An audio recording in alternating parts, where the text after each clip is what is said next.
ABP Ganga, खबर आपकी, जुबान आपकी। वहीं ऑस्ट्रेलिया के खिलाफ टेस्ट मैच में भारत की शानदार जीत पर पूरे देश में उत्साह का माहौल है। मैच में रुड़की के ऋषभ पंत ने शानदार पारी खेली है। ऋषभ पंत के घर पर जश्न का माहौल है। लोग उनके घर पर बधाई देने के लिए आ रहे हैं। ऋषभ पंत ने 89 रनों की शानदार पारी खेली, जिसकी बदौलत टीम इंडिया को जीत मिली। इस सीरीज में 2-1 से टीम इंडिया ने सीरीज जीती। 89 रन की पारी खेली, वो अद्भुत है।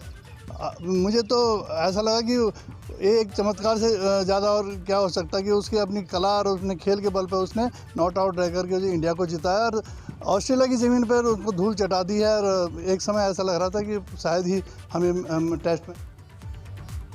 तो ऋषभ पंत की जो घर पर बधाई देने वालों का तांता लगा हुआ है। वहीं हरिद्वार कुंभ को लेकर एबीपी गंगा की खबर का असर हुआ। मेला अधिकारी पेशवाई स्थल का जायजा लेने के लिए, निरीक्षण करने के लिए पहुंचे और उन्होंने संतों को सभी काम वक्त पर पूरे करने के निर्देश भी दिए हैं।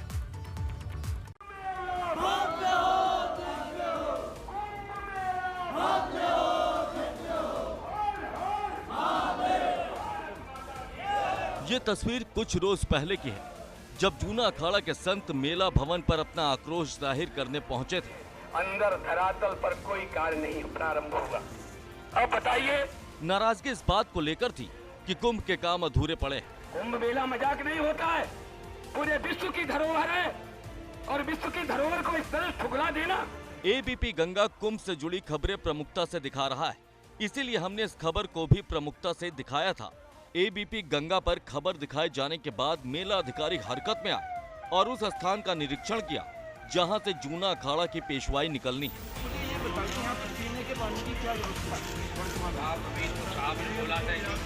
मेला अधिकारी दीपक रावत ने पेशवाई वाले स्थल पर समय रहते तमाम व्यवस्थाएं दुरुस्त करने के निर्देश दिए हैं। पांडुवाली के प्रांगण में अभी खड़े हैं और रमता पंच यहाँ पे आने वाले हैं। बहुत कम समय बचा है, तो यहाँ पे जो मूलभूत सुविधाएं हैं इसमें बिजली, पानी, टॉयलेट, साफ सफाई, स्वास्थ्य सेवाएं, इनफैक्ट यहाँ की थोड़ा साज सजावट, इस सब पे चर्चा हुई और सारे डिपार्टमेंट्स भी साथ में आए थे। सभी डिपार्टमेंट्स को निर्देश मिले हैं कि समय रहते हुए सारे काम ये पूरे कर दें। अब बहुत सी चीज़ें ऐसी होती हैं जिनको अभी से एंटिसिपेट नहीं कर पाते। वो जब यहाँ पे साधु संतगण हमारे पे रहने लगेंगे, हो सकता है उसके बाद भी कुछ कुछ चीज़ें ऐसी हों जो सामने आए, तो उनको भी हम लगातार फिर सॉल्व करते रहेंगे और लगातार हमारा संवाद बना हुआ है और कुल मिला के हम एक बहुत ही अच्छा भव्य कुंभ का आयोजन करें। पेशवाई में शामिल होने वाले संतों के लिए अभी काफी इंतजाम होने हैं। उनके ठहरने की व्यवस्था की जानी है, शौचालय बनने हैं, बिजली की व्यवस्था होनी है। मेला अधिकारी के आश्वासन के बाद संतों का गुस्सा कुछ हद तक शांत हुआ। हम लोग कई दिनों से पहले भी आए और पहले जो कार्य हुआ उस पर हम लोग थोड़ा थे कि साहब नहीं पहुंच पाए थे, लेकिन आज जब साहब आए तो उन्होंने जितनी मूलभूत सुविधाएं हैं, चाहे वो पानी की व्यवस्था हो, चाहे बिजली की व्यवस्था हो, चाहे शौचालय की व्यवस्था हो, चाहे टेम्परेरी जो भी व्यवस्था है, शौचालय की टेम्परेरी अगर वो परमानेंट कम है तो साहब ने कहा टेम्परेरियम लगाऊंगा। जो भी आ जाए, आज हम लोग जूना अखाड़े के सभी पदाधिकारी में जूना अखाड़े के राष्ट्रीय अध्यक्ष, हमारे साथ मंत्री सचिव, सारे सभी आज बहुत संतुष्ट हैं। संतों का गुस्सा अपनी जगह जायज है। धरातल पर कुंभ के काम नजर नहीं आ रहे। अधिकारियों के सिर्फ हवाई दावे हैं जो धरातल पर आते ही बेदम हो जाते हैं। मगर मेला अधिकारी दीपक रावत के दावों में कोई कमी नहीं है। ये बात तो आप मानेंगे ही, पिछले एक महीने में जितना हरिद्वार बदला है इससे पहले तो नहीं बदला था। आप एक्सेप्ट करते हैं या नहीं? एक्सेप्ट कर रहे हैं आप लोग? तो काफ़ी चीज़ें बहुत तेज़ी से हो रही हैं। प्रमुख उद्देश्य यही है कि जो हमारे श्रद्धालुगण यहाँ पे आएंगे, हमारे यहाँ पे जितने भी मिलार्थी आएंगे, स्नानार्थी आएंगे, उनको ऐसा एक्सपीरियंस हरिद्वार में मिले कि वो बहुत ही अच्छी यादें लेके जाएं। और उसके बाद भी जहाँ पे भी लगता है कि पेशवाइयों के रास्ता तंग है, वहाँ पे कोई रुकावट आ रही है, वहाँ पे उसको अतिक्रमण को हटाया जाएगा। पिछले साल भर से अधिकारी सिर्फ दावे ही दावे करते नजर आ रहे। धर्म नगरी में जहां तहां अधूरे काम नजर आ रहे, जिससे प्रशासन की कुंभ की तैयारियों को लेकर सवाल उठने लाजमी। एबीपी गंगा के लिए हरिद्वार से रोहित सिखौला की रिपोर्ट।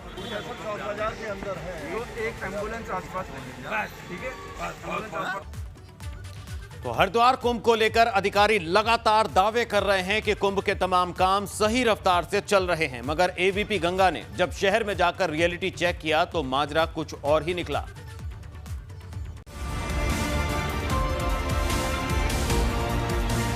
ये बात तो आप मानेंगे ही, पिछले एक महीने में जितना हरिद्वार बदला है इससे पहले तो नहीं बदला था। हरिद्वार में कुंभ मेला अधिकारी दीपक रावत का दावा आपने सुन लिया। मेला अधिकारी दावा कर रहे हैं कि धर्म नगरी में महीने भर में कुंभ में काफी काम हुए हैं, मगर आप एबीपी गंगा की ग्राउंड रिपोर्ट देखिए।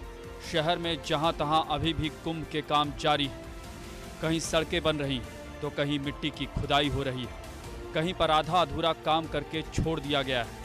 मेरे पीछे ये तस्वीरें आप देख रहे हैं किस तरह से इस दीवार पर रामायण को चित्रित किया गया है, लेकिन इसके अलग एक तस्वीर ये भी है कि जहाँ जहाँ ये तस्वीरें बनाई गई हैं, जहाँ जहाँ हमारी परंपराओं को दिखाने की कोशिश की गई है, वहाँ तमाम तरह की गंदगी पड़ी हुई है। ये यहाँ पर एक सड़क का निर्माण होना है, ये राम पथ बनाया गया है जिसपे पूरी रामायण को चित्रित किया गया है, लेकिन इसके अलग ये देख रहे हैं किस तरह से यहाँ मिट्टी के ढेर पड़े हुए हैं। शहर की मुख्य सड़कों के किनारे मिट्टी की खुदाई की गई थी, जिसे अभी तक भरा नहीं जा सका है, मगर मेला अधिकारी के दावों में कोई कमी नहीं है। शहर में रंग रोगन का काम किया जा रहा है, मगर ये भी अभी तक आधा अधूरा है। इस पुल के पिलर को छोड़ दें तो बाकी कहीं पर कोई सजावट नहीं है। पुल के नीचे मिट्टी की खुदाई की गई है, सड़क निर्माण हो रहा है। काम कब पूरा होगा कोई नहीं जानता। उनको जो है सफाई पे ध्यान देना चाहिए, विशेष ध्यान देना चाहिए और कराना चाहिए। और ढेर भी उठवा के वो लोग कहीं ना कहीं डलवाएंगे, उसको सही करवाएंगे और व्यवस्था जरूर करवाएंगे वो लोग, हमें उम्मीद है। और वो सफाई करवाएंगे। 25 तारीख को हमारा नगर प्रवेश है, तब तक हो सकता है हो जाए, सफाई जरूर होगी। शहर में कई जगह तो रंग रोगन के नाम पर सिर्फ खाना पूर्ति ही होती नजर आ रही है। शहर में जगह जगह खुदाई तो की गई है, मगर काम कब पूरा होगा इस पर अधिकारियों के सिर्फ हवाई दावे हैं। हमारे जो परमानेंट वर्क्स हैं सारे पूरे हो चुके हैं, सिवाय रानीपुर झाल ब्रिज के। और जो हमारा आस्था पथ है उसमें गंगा जल की धारा को लाने का काम चल रहा है। परमानेंट वर्क सारे पूरे हो गए हैं। सड़कों में जो काम बचते हैं वो ब्यूटिफिकेशन के, रोड सेफ्टी फीचर्स के, रोड फर्नीचर के, थर्मोप्लास्टिंग के, कैटाइज के, ये वाले काम बचे हैं। क्योंकि ये काम अभी से हम कर देंगे तो वो धूल से थोड़ा खराब भी दिखेंगे, तो हम चाहते हैं कि मेला जब जस्ट प्रारंभ होगा तभी उनको। मेला क्षेत्र में ही कई जगह गंदगी का अंबार लगा है, कहीं कूड़ा फैला हुआ है तो कहीं पर मिट्टी का ढेर लगा है। ऐसे में सवाल ये है कि आखिरकार क्या धर्म नगरी आने वाले श्रद्धालु इस कड़वे अनुभव के साथ कुंभ का स्नान करेंगे? ये तमाम गंदगी का यहाँ पर आप देख ही रहे हैं, यहाँ पर है गंदगी हो रही है। और यहाँ पर पानी का जो पाइपलाइन है उसमें से पानी बहता रहता है। कई बार हमने अधिकारियों से और पालिका अध्यक्ष से भी, नगर निगम से कहा, मेयर से, वो भी इन चीज़ों पे ध्यान नहीं देते। कितने दिन से यहाँ गंदगी है? बहुत दिन से है यहाँ गंदगी। शहर बाईपास तो बहुत अच्छा दिखाई दे रहा है और ये नगर क्षेत्र का बिल्कुल मेन चौराहा है, शिव मूर्ति चौक, और यहाँ तमाम गंदगी दिखाई दे रही है। यहाँ पर 20 फरवरी से कुंभ का नोटिफिकेशन जारी हो सकता है, जबकि 27 फरवरी से कुंभ की औपचारिक शुरुआत करने की बात कही जा रही है। ऐसे में सवाल ये भी कि इतने कम समय में ये सारे काम होंगे कैसे? शहर के अलग अलग हिस्सों में हम लोग गए, वहाँ देखा कई तरह की अव्यवस्थाएं बनी हुई हैं, गंदगी है, नाले पूरी तरह से गंदगी से चौक हैं। तो साफ तौर पर ये कह सकते हैं कि अभी मेला प्रशासन और नगर निगम को इन व्यवस्थाओं को बनाने में थोड़ा और वक्त लगेगा। हरिद्वार से अपने सहयोगी संजय कुमार के साथ पंकज राणा, एबीपी गंगा। और कुंभ के बाद अब खबर काशीपुर से, जहां डंपर की चपेट में आकर एक लड़की घायल हो गई है। हादसे से गुस्साए लोगों ने हंगामा किया। इस दौरान उनकी पुलिस के साथ कहासुनी भी हो गई।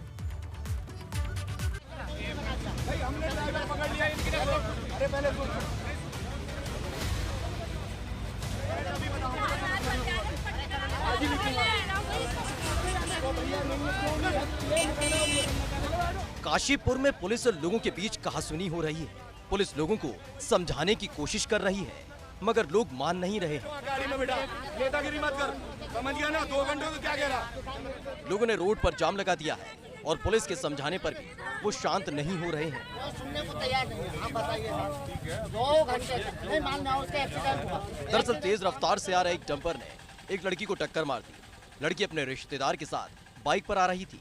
हादसे में लड़की गंभीर रूप से घायल हो गई है। इस हादसे के बाद लोगों को इस कदर गुस्सा आया कि उन्होंने रोड जाम कर दी। गाड़ी चल रही थी हमारी, हमने हॉर्न दिया, नहीं सुना, हम आगे निकल गए। इन्होंने हमारी गाड़ी में जाकर उनकी गाड़ी ठोक दी और इतनी दूर उसकी तक, तो यहाँ से जैसे ही आगे वाला घर, मेरी बहन का हो गया मुंह टेढ़ा और मैं चिल्ला रही, सब लोग ने आवाज सुनी, तब वो लोग आए थे। जबरदस्ती उठी है, वो उससे उठा बिल्कुल नहीं जा रहा था। पुलिस लोगों को समझाती रही, मगर लोग नहीं माने। उनका हंगामा जारी रहा। ये कोई तरीका हुआ रोड जाम कर दोगे? तुम्हारी थोड़ी आगे लगी रोड। ग्रामीणों ने सड़क पर काफी देर तक जाम लगाए रखा। इस दौरान सड़क की दोनों तरफ वाहनों की कतार लग गई। काफी देर तक हुए हंगामे के बाद पुलिस आखिरकार डंपर चालक को वहां से ले गई, मगर लोगों के आक्रोश की वजह से राहगीरों को काफी देर तक परेशानी झेलनी पड़ी। एबीपी गंगा के लिए काशीपुर से विकास गुप्ता की रिपोर्ट। क्यों नहीं आएगा? अरे क्यों नहीं आएगा भाई? अरे मालिक क्यों आएगा यहाँ? वहीं उच्च शिक्षा राज्य मंत्री धन सिंह रावत ने हल्द्वानी के एमबीपीजी कॉलेज में 4G हाई स्पीड सेवा का उद्घाटन किया। धन सिंह रावत ने कहा कि मार्च तक सभी कॉलेजों को वाईफाई से लैस कर दिया जाएगा, जिससे छात्रों को ऑनलाइन पढ़ाई में कोई परेशानी नहीं होगी। कार्यक्रम के दौरान नेता प्रतिपक्ष से इंदिरा हृदयेश भी मौजूद रहीं और उन्होंने भी सरकार की इस पहल को बेहतर बताया। हमारा परम सौभाग्य है कि आज हमारे विभाग के मंत्री हमारे बीच में हैं, जिसके हम बार-बार हमारे वर्तमान उच्च शिक्षा मंत्री जी ने जितनी बातों की आज घोषणा की, मुझे भी उनका सुनकर खुशी हुई। किसी भी शिक्षा संस्था को के बच्चों को पुस्तकों से और सुविधा से वंचित नहीं रखा जाए। आर्ट्स कॉलेज, कॉमर्स कॉलेज और साइंस कॉलेज के रूप में विभाजन किया जाएगा और यदि आवश्यकता हुई तो यहाँ एक नया कॉलेज खोला जाएगा। राज्य में 106 गवर्नमेंट डिग्री कॉलेज हैं और 12 जो है गवर्नमेंट विश्वविद्यालय हैं। हमारे मुख्यमंत्री जी के द्वारा, हमारी सरकार के द्वारा हर कॉलेज में 4G कनेक्टिविटी दी गई है और हमने निर्णय किया था कि वहाँ के विधायक और वहाँ के सांसद जो है उसका उद्घाटन करेंगे। आज चूँकि मैं भी यहाँ आया था और इसलिए आज हमने यहाँ का 4G का उद्घाटन किया है। और इसी बीच बड़ी खबर आ रही है, नैनीताल के एसपी ट्रैफिक का दिल्ली में निधन हुआ है। आपको बता दें इस वक्त की बड़ी खबर, नैनीताल के एसपी ट्रैफिक का दिल्ली में निधन। कोविड से पीड़ित थे राजीव मोहन, तो दिल्ली के निजी अस्पताल में चल रहा था इलाज, कोविड से थे पीड़ित। इस वक्त की बड़ी खबर, नैनीताल के एसपी ट्रैफिक का दिल्ली में हुआ निधन। कोविड से पीड़ित थे राजीव मोहन, दिल्ली के निजी अस्पताल में उनका इलाज चल रहा था।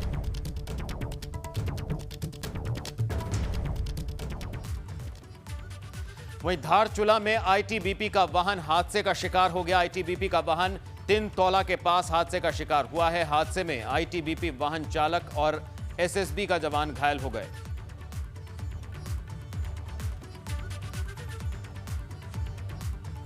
वहीं रुड़की में पुलिस ने तस्करी के बड़े मामले का खुलासा किया है। पुलिस ने 4 युवकों को गिरफ्तार किया है और इनके पास से 203 ग्राम ब्राउन शुगर और 26 ग्राम स्मैक बरामद हुई है। पकड़े गए आरोपी मंगलौर, झबरेड़ा और मुजफ्फरनगर के रहने वाले हैं। पुलिस आरोपियों का आपराधिक इतिहास खंगाल रही है।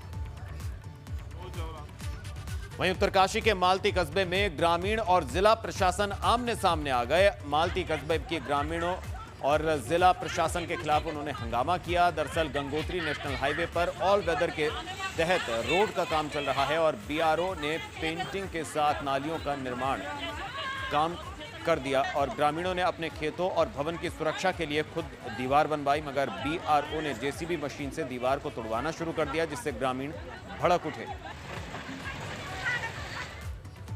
उधर टिहरी झील प्रभावित ग्रामीणों ने विस्थापन की मांग को लेकर एक बार फिर से आमरण अनशन शुरू की चेतावनी दी है।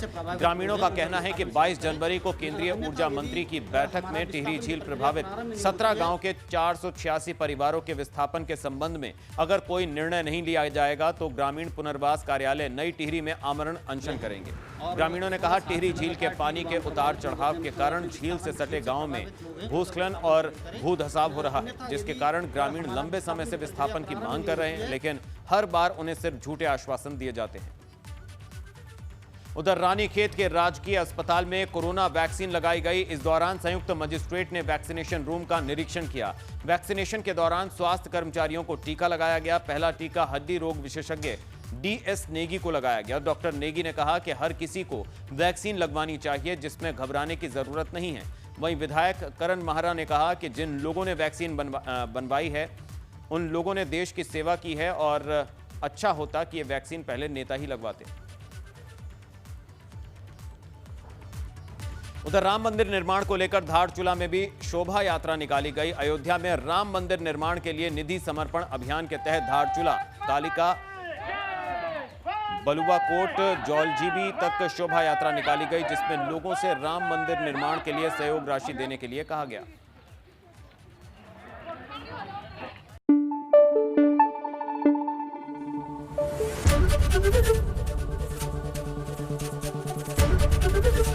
एबीपी गंगा, खबर आपकी, जुबान आपकी।